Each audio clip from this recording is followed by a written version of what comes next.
வணக்கம் மக்களே, welcome back to chef Deena's kitchen. இன்றைக்கி நம்ம கிச்சனில் பார்க்க போது எல்லாருக்கும் பிடிச்ச மைசூர் பாக்.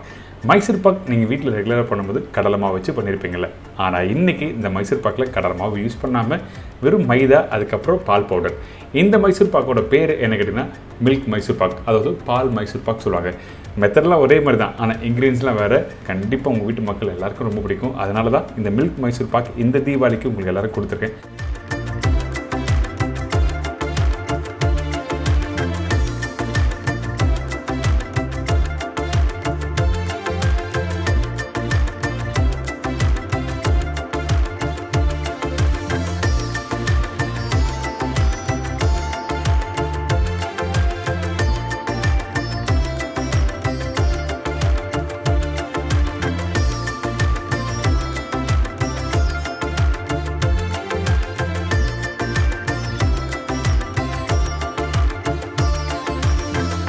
இப்போ இந்த ரெசிபிக்கு தேவையான பொருட்கள் பார்த்தலாமா? மில்க் மைசூர் பாக் தேவையான பொருட்கள்: மைதா 225 கிராம், மில்க் பவுடர் 100 கிராம், சர்க்கரை 900 கிராம், நெய் 900 கிராம், ஏலக்காய் பவுடர் ஆப்ஷன். இதாங்க மில்க் மைசூர் பாக் தேவையான பொருட்கள். ஃபஸ்ட்டு நம்ம என்ன பண்ணுறோம், நம்ம நார்மலாக வீட்டில் கடலை மாவு வச்சு தான் நீங்கள் மைசூர் பாக் பண்ணியிருப்பீங்க. ஆனால் இன்றைக்கி இந்த மில்க் மைசூர் பாக்கு மைதா, மில்க் பவுடர் ரெண்டுத்தையும் ஒன்றா மிக்ஸ் பண்ணியிருக்கோம். நல்லா மிக்ஸ் பண்ணுறேங்க. மைதாவோட ரேஷியோ அதிகமாக இருக்கும், அதுக்கப்புறம் மில்க் பவுடர் கம்மியாக போட்டிருப்போம். நான் சொன்ன குவான்டிட்டியில் கரெக்டாக பண்ணினா சூப்பராக வரும்.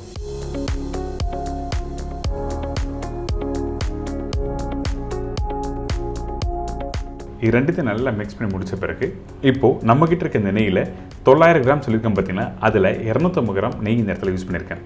இந்த மைதா, மில்க் பவுடர், நெய் போட்டு நல்லா மிக்ஸ் பண்ணி எடுத்துருங்க. லம்ஸ் இல்லாமல் இருக்கணும்.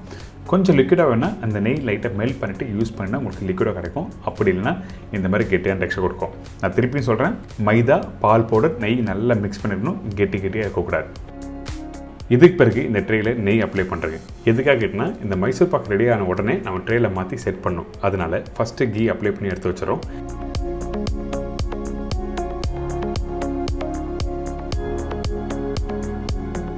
இதுக்கப்புறம் சுகர் சிரப் ரெடி பண்ணுறோம்.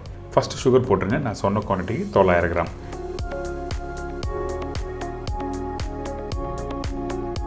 இதில் அந்த சுகர் எந்த அளவுக்கு இருக்கோ அந்த அளவுக்கு தண்ணி ஊற்றி நல்லா மிக்ஸ் பண்ணுங்க.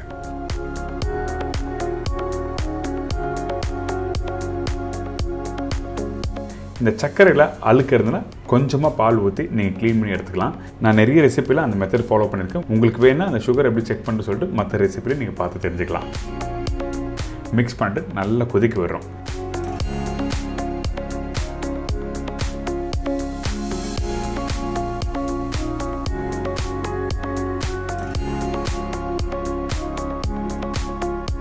இப்போ நல்லா கொதிச்சு வருதா?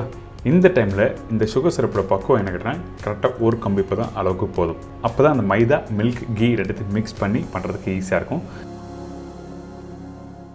கையில் எடுத்து பார்த்தீங்கன்னா இந்த மாதிரி கரெக்டாக வந்திருக்கும்.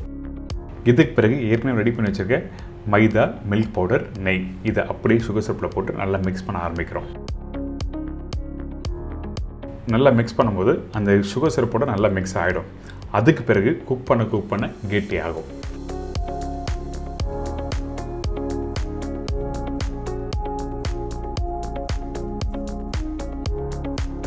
இப்போ பார்த்தீங்களா, நல்ல க்ரீம் மாதிரி நல்ல டெக்ஸ்சர் வந்திருக்கு. இதுக்கப்புறம் குக் பண்ண கெட்டி ஆகும். கெட்டியாக டைமில் நெய் போட போகிறோம். நெய் யூஸ் பண்ணும்போது ஒரே டைமில் எல்லா நெய் ஊற்றக்கூடாது. அப்பப்போ கெட்டி ஆகும்போது அந்த டைமில் நெய் ஊற்றி நல்லா மிக்ஸ் பண்ணி டைல்யூட் பண்ணி குக் பண்ணணும். அந்த மைதாவும், மில்க் பவுடர், நெய்யும் குக் பண்ணும்போது ஓரளவு கெட்டியாக வந்திருக்கா. இந்த இடத்துல நெய் போட்டிருக்கேன். அதாவது 550 கிராம் நெய் மீதி இருக்குது. அதில் 100 கிராம் ஃபஸ்ட் நான் போட்டிருக்கேன். இந்த மாதிரி தான் ஸ்டெப் பை ஸ்டெப்பாக போட்டு மிக்ஸ் பண்ணி எடுத்துருக்கோம். இப்போ இந்த நெய் போடும்போது நீங்கள் கவனமாக கவனிக்க வேண்டிய விஷயம் என்னென்னா, உங்களோட அடுப்பு இருக்குது பார்த்தீங்களா, அந்த அடுப்பு ஃப்ளேம் மீடியமான ஃப்ளேம் வச்சுருங்க. ஹை ஃப்ளேமில் வச்சிங்கன்னா அந்த நெய் அந்த மில்க் பவுடர், மைதாவோட சேராமல் தனியாகவே இருக்கும். அப்போ மிக்ஸ் பண்ணுறது கொஞ்சம் கஷ்டமாக இருக்கும். அதனால தான் எப்போவுமே ஸ்லோ ஃப்ளேம் இல்லை மீடியம் ஃப்ளேமில் வச்சுட்டு அதுக்கப்புறம் மிக்ஸ் பண்ணால் அந்த கீ நல்லா அப்சர்வ் பண்ண ஆரம்பிச்சிடும். இப்போ ஓரளவுக்கு நல்லா மிக்ஸ் ஆகிருக்கு. இதுக்கப்புறம் அடுத்த ஸ்டேஜ் இந்த மாதிரி தான் எல்லா ஸ்டேஜிலும் மிக்ஸ் பண்ணியிருக்கேன்.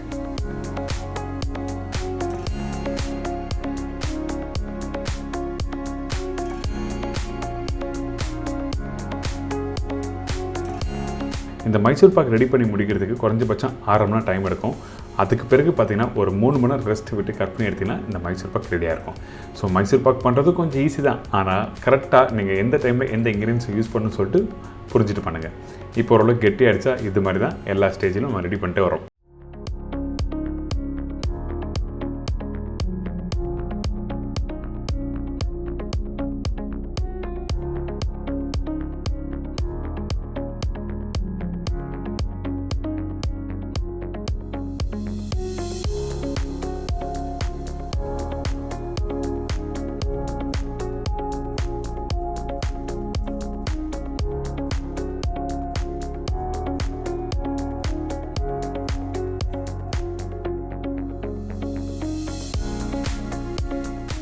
இப்போ ஆல்மோஸ்ட் அந்த மைசூர் பாக்கோட பேட்டர் ரெடி ஆகிடுச்சு. இப்போ கையில் எடுத்து காமிக்கிறேன் பாருங்கள். கையில் எடுத்திங்கன்னா ஒட்டக்கூடாது, அதனால் கொஞ்சம் நெய் வந்து கையில் எடுத்துக்கங்க. எடுத்த பிறகு ஒரு கார்னர் பகுதி மட்டும் தொட்டு ரவுண்டாக உருட்டி எடுத்திங்கன்னா இந்த மாதிரி வரும்.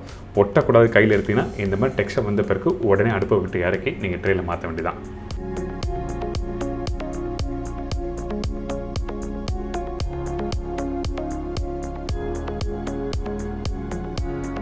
இதுக்கு பிறகு ஏற்கனவே ரெடி பண்ணி வச்சுருக்கேன் இந்த ட்ரே, அதாவது ட்ரேயில் வந்து கீ அப்ளை பண்ணி வச்சுருக்கேன். அந்த ட்ரேயில் இந்த ரெடியான மைசூர் பாக்கை அப்படியே வந்து ட்ரேயில் மாற்றி நம்ம செட் பண்ணுறோம்.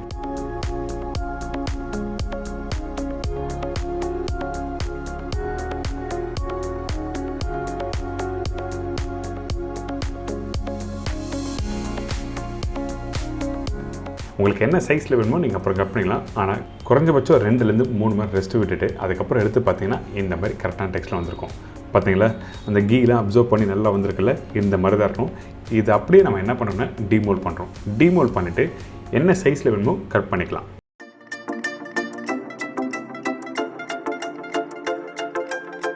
உங்களுக்கு க்யூப்ஸாக வேணும்னா க்யூப்ஸாக கட் பண்ணலாம். அப்படி இல்லைனா கொஞ்சம் நீட்டாக வேணும், கடையில் வாங்குற மாதிரி இருக்கணும்னுச்சுன்னா அந்த மாதிரி கட் பண்ணிக்கலாம். அதுக்கு முன்னாடி இந்த மாதிரி ட்ரே வச்சு யூஸ் பண்ணும்போது அந்த கார்னர் பகுதியில் ட்ரிம்மிங்ஸை கட் பண்ணுறாங்க. அப்போ தான் உங்களுக்கு ஷேப் வந்து ப்ராப்பராக கிடைக்கும். அதே டைமில் உங்களோட நைஃப் இருக்குல்ல, கத்தி, அந்த கத்தி நல்லா ஷார்ப்பாக இருக்கணும். அப்போ தான் உங்களுக்கு கட் பண்ணும்போது கரெக்டான ஷேப் உங்களுக்கு கிடைக்கும்.